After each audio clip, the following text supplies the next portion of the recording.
Febi Agelia Putri dengan NIM akhir 221. Rahma Alia Putri dengan NIM akhir 222. Amanda Revanmi Azara dengan NIM 223. Devina Fisakina dengan NIM akhir 225. Dan saya Jenny Oliapsari dengan NIM akhir 226. Di sini kami akan memaparkan permasalahan tentang kepadatan penduduk yang ada di kota Surabaya. Surabaya adalah kota terpadat di Jawa Timur.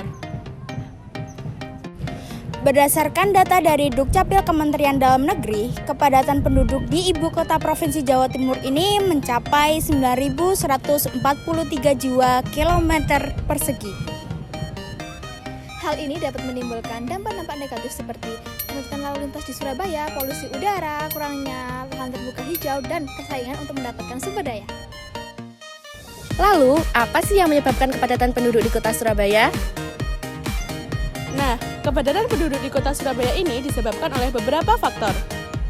Yang pertama yaitu faktor ekonomi. Surabaya sebagai kota metropolitan menawarkan berbagai peluang ekonomi yang menarik, seperti lapangan pekerjaan di sektor industri, perdagangan, jasa, dan keuangan.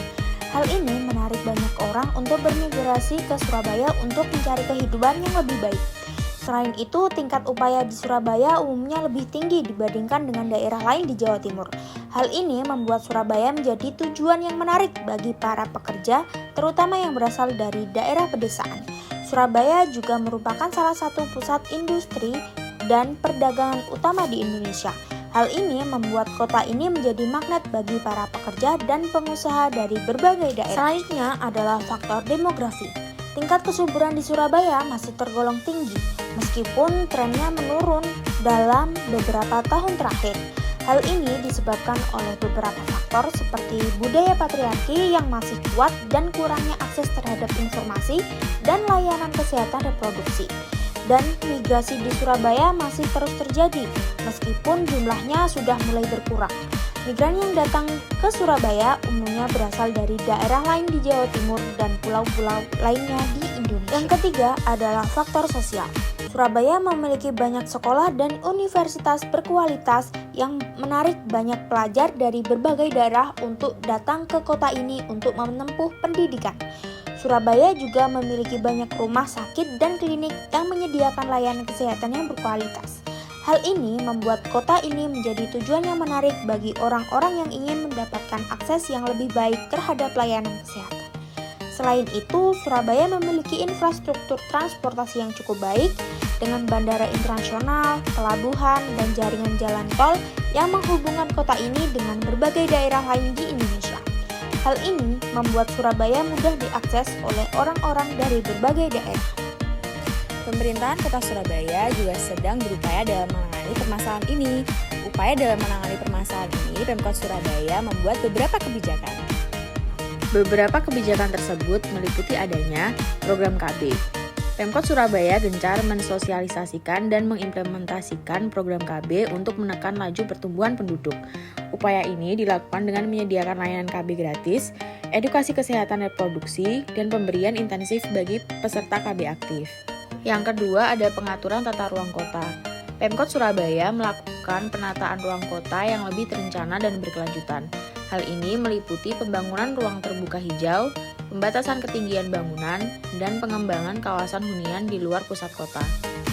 Yang ketiga ada pembangunan transportasi publik. Pemkot Surabaya membangun infrastruktur transportasi publik yang modern dan terintegrasi, seperti Angkutan Surabaya, Surabaya Bus, Trans Semanggi Surabaya, Feeder Wirawiri Surabaya, Trans Jatim, dan Damri. Hal ini bertujuan untuk mengurangi penggunaan kendaraan pribadi dan mengurangi kemacetan. Yang keempat, ada pembangunan ekonomi kreatif. Pemkot Surabaya mendorong pengembangan ekonomi kreatif untuk membuka lapangan kerja baru dan meningkatkan pendapatan masyarakat. Hal ini dilakukan dengan memberikan pelatihan dan pendampingan kepada pelaku usaha mikro, kecil, dan menengah atau UMKM. Yang keempat, ada pengawasan penduduk pendatang. Pemkot Surabaya melakukan pengawasan terhadap penduduk pendatang untuk memastikan mereka memiliki dokumen resmi dan mengikuti peraturan daerah.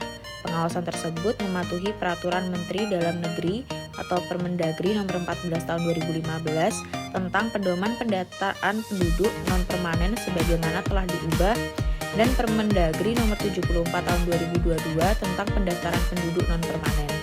Juga berdasarkan Peraturan Daerah Perda Kota Surabaya Nomor 6 Tahun 2019 tentang penyelenggaraan administrasi kependudukan.